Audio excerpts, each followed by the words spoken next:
মেয়ে কিসের আলতা পড়েছে, মেয়ের মাথাটা খারাপ হয়ে গেছে। এই যে হিন্দির আলতা পড়েছে এরকম হাতে। মা আমাকে মাকে পড়াতে গিয়ে আমার হাত পুরো খয়েরি হয়ে গেছে। মা আমাকে আলতা পড়ায় না, তাই ভাবলাম যে আমি নিজে আলতা পড়িনি। এইটা হিন্দি আলতা, আরে নিচে দিয়ে করো। এই যে এই পাটা ভালো করে শুকায়নি বলে আমি চামড়াটা উঠাতে পারিনি। এটা দেখো ঠিকঠাকই কালার এসেছে। হাতে দেখা, হাতে পুরো হাত আমার খয়েরি হয়ে গেছে। তোমার দেখাও। আমার হাতে তাই। মা অতটা ভালো হয়নি, মাকে করে দিয়েছি।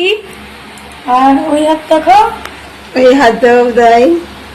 এই এত ঘুম পেয়েছে, ও রাতে করেছে, ঘুমের মধ্যে করেছি। আমার পায়ে লেগে গেছে, আমার হাতে লেগে গেছে। মাকে করতে গিয়ে আমার গোটা গায়ে লেগে গেছে। আর পায়েটা আমি নিজে ইচ্ছা করেছি আলতা। এবার নাচানাচি করবো। কলেজে চারিদিকে ভিউটা দেখো, ঠিক এরকম গাছগাছালি আছে আছে।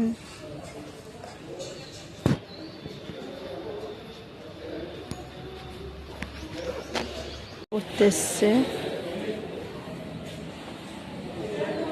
ভিউটা ঠিক এরকম। দিন পর আবার বৃষ্টি হবে, মেঘও ডাকছে। আর অনেকদিন পর ছাদেও এলাম, তোমাদের বাইরের ভিউটা একবার দেখাই। দেখো বাইরের ভিউটা ঠিক এরকম। আর অনেকদিন পর ছাদে এসছি, টুকটুক করে বৃষ্টিও পড়ছে। আকাশের ভিউটা একবার আকাশটা শুধু দেখো কিরকম মেঘ করেছে। আর যা গরম পড়েছে, একটু বৃষ্টি না হলে পারা যাচ্ছে না। কিন্তু আকাশের ভিউটা দেখো, আর হাওয়াও দিচ্ছে, দুর্দান্ত হাওয়া। আর আকাশের ভিউটাও খুব সুন্দর।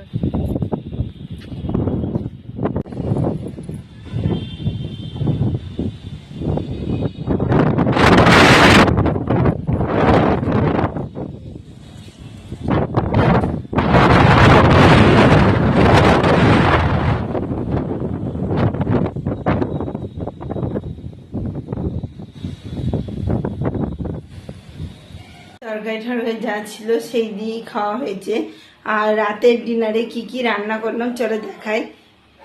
অতি গরমে এরকম অমৃত খাবার নেই। আমরা দিয়ে টক ডাল, তার সাথে এক ফালি লেবু নিয়ে নিয়েছি। আর এখানে দেখো ডিম সিদ্ধ আর আলু সিদ্ধ মাখা। গরমে কিন্তু এইটার ফেভারিট, একদম অমৃত খাবার, সব থেকে ভালো খাবার, এটা ছাড়া নেই। গরমে ঝোল ঝালের কিছু ভালো লাগছে না, শুধু মনে হচ্ছে একটু টক খাই, একটু এটা সেটা খাই, সেটাই মনে হচ্ছে। সেই জন্য এরকম রান্না করেছি রাতে। আর ভাতের হাঁড়িও আমার ফাঁকা হয়ে গেছে, ভাতের হাঁড়ি ভিজিয়েও রেখেছি মাজার জন্য। তা বন্ধুরা, আজের মতো ভিডিও আমি এখানেই রাখছি। আমার ভিডিও যদি ভালো লেগে থাকে অবশ্যই চ্যানেলটা সাবস্ক্রাইব করবেন, লাইক কমেন্ট শেয়ার করতে ভুলবেন না। কাল আবার নতুন ভিডিও নিয়ে খুব শীঘ্রই আসছি। সুস্থ থাকবেন, ভালো থাকবেন, সবাইকে ভালো রাখবেন। বাই। আর কে কে এইরকম খাবার খেতে পছন্দ করো কমেন্টে জানাতে ভুলো না। বাই।